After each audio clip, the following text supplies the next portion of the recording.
والعام وكمان نجم الشوط الاول في المباراه لعيب عربي. صح. وناحي عز الدين وناحي.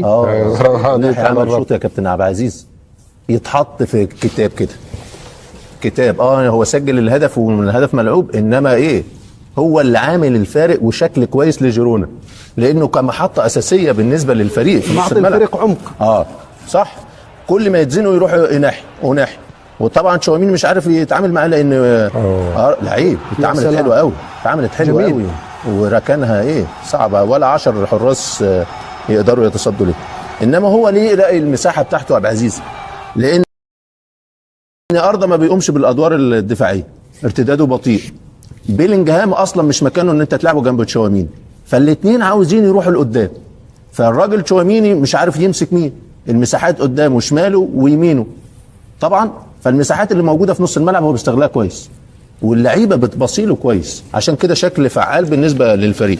هنا شوف الاثنين ارضه وبيلينجهام، الاثنين مش رايحين في جنب الدفاع، فالمساحه ما بين الدفاع ونص الملعب كبيره، ومفيش ضغط، كله بيحلق، فاهم؟ عشان كده ضربه سهل قوي، وتحس ان جيرونا فراغ كبير. ايوه، لا مساحات كبيره قوي.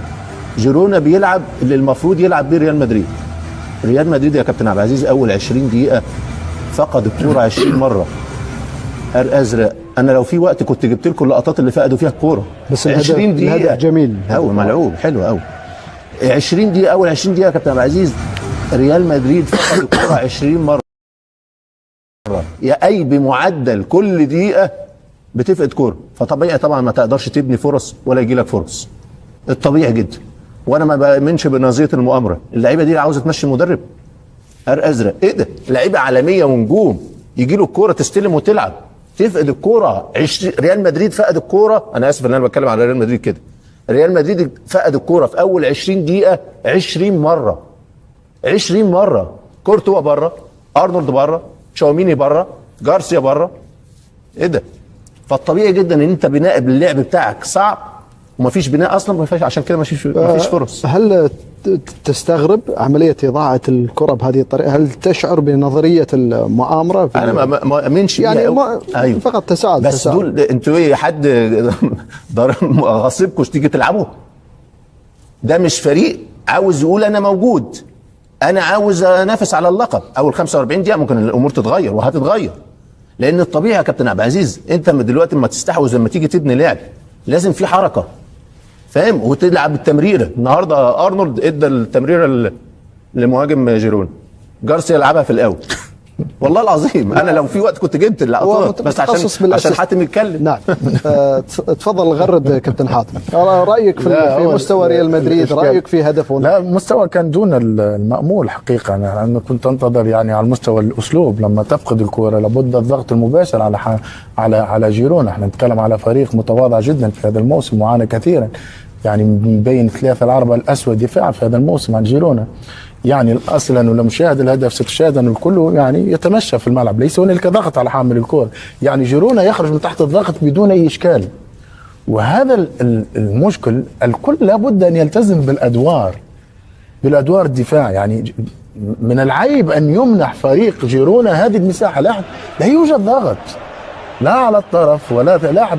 وناحي تحرك، وبرافو وناحي لعب شوط اول ممتاز للغايه، وامكانياته كبيره جدا هذا اللاعب، واتمنى ان ينتقل الى فريق يسمح له بان يظهر امكانياته افضل من جيرونا. وان كان جيرونا يعني في المواسم الماضيه كان جيد، لكن قدم شوط اول والهدف. لكن نتكلم اذا انت تمنح فريق الخصم ان يلعب، فاكيد انه سيجد مساحات وسيجد الامكانيات للتسديد على المرمى. وناحي هذه ليست التسديده الاولى، سدد مرتين او 3 على المرمى، لكن وفق في هذا التسديد.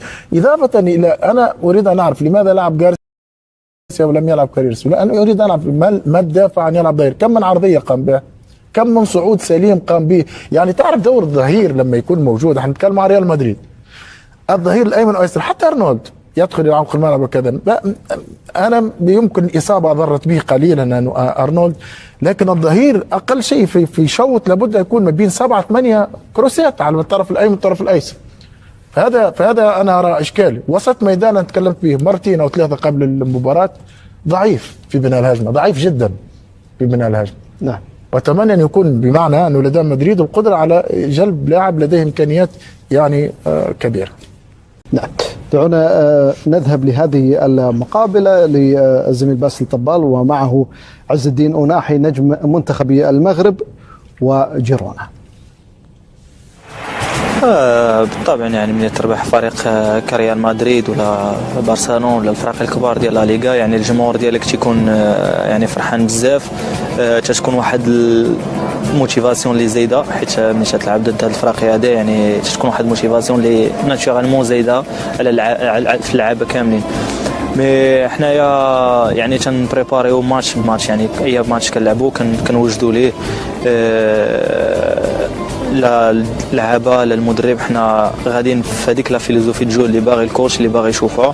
فريق ريال مدريد فريق كبير، مي غادي نلعبوا ضدهم بداكشي اللي كنعرفوا نديرو، يعني غادي ناخذوا كره، غادي نبغيو ناخذوا بوزيسيون دو بول، غادي نبغيو نحطوا داكشي اللي كنديروا في لونطريمون نابليكيو في الماتش. يعني ما غاديش يكون واحد التغيير اللي نقولوا لا ريال مدريد غادي يرجعوا اللور غندافعوا غنخليو، لا غادي يكون غنلعبوا بالشخصيه ديالنا بداكشي اللي تيبغي المدرب. استمعنا لعز الدين أوناحي نجم جيرونا، في انتظار عز الدين أوناحي أيضا بطولات كبيرة مع منتخب المغرب. جيرونا متراجع بشكل كبير، لا يؤدي المطلوب، يدخل في إطار المنافسة مع الأندية الكبيرة القوية مثل ريال مدريد، تضع جيرونا في ورطة أكبر، ويجب أن يتغير مع ميتشل تغيير ونهج الفريق في محاولة المقاومة على أقل تقدير. كابتن محمد، هو في المباريات الأخيرة عزيز بالأمانة هو تحسن الأداء صحيح، بس تحسن الأداء غير مصحوب بالنتائج، عشان كده هتلاقيه في مراكز الهبوط.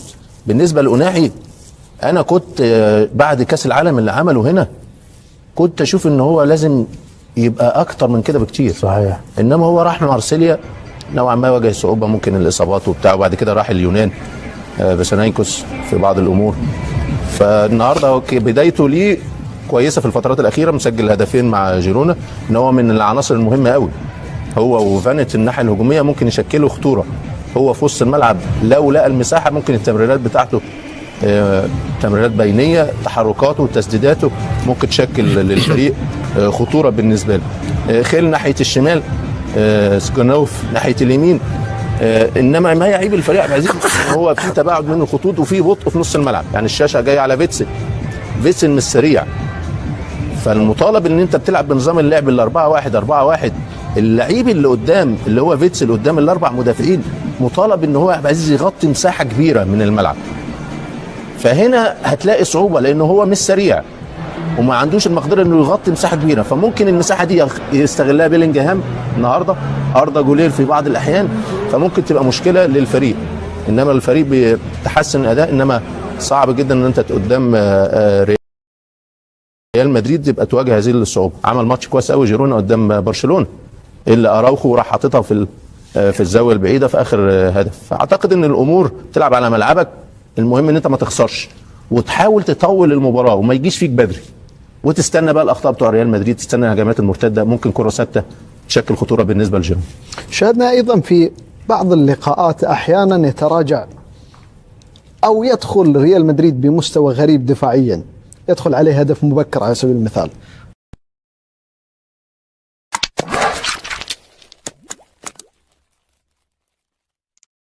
يرحل نادي مانشستر يونايتد لمواجهة كريستال بالاس، وذلك برسم الجولة 13 من منافسات الدوري الإنجليزي الممتاز لكرة القدم.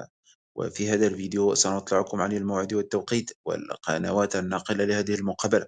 إذن سيستضيف نادي كريستال بالاس ضيفه مانشستر يونايتد، وذلك اليوم الأحد انطلاقا من الساعة 2:30 زوالا بتوقيت غرينتش، الساعة 5:30 بتوقيت مكة المكرمة. يمكنكم متابعته عبر قناة بين سبورتس واحد. وسيسعى الشياطين الحمراء لاستعادة توازنهم بعد الهزيمة في الجولة الماضية في ميدانهم أمام إيفرتون، وتحقيق النقاط الثلاث للتقدم في جدول الترتيب، حيث يحتل الشياطين الرتبة 12 في جدول الترتيب، وهو ترتيب غير جيد بالنسبة للفريق العريق.